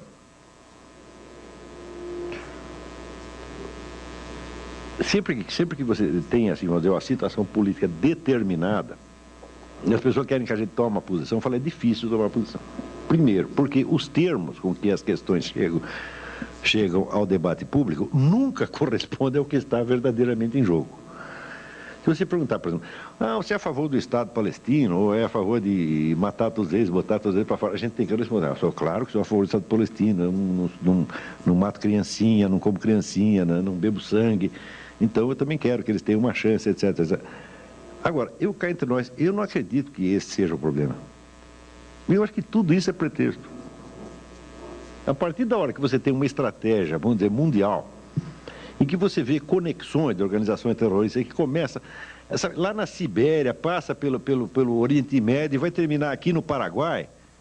Eu falo, é claro que esse negócio de Estado palestino é um pretexto. Se não for isso, será outra coisa.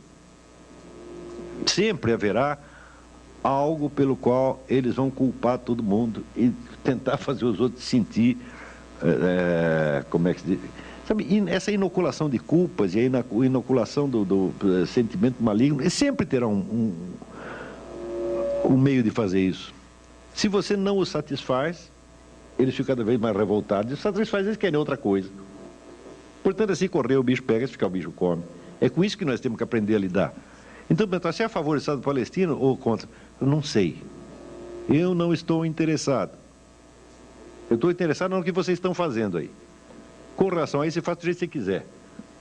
Agora, veja, o sujeito que articula o debate, você pensa assim, se tem uma luta de boxe, né?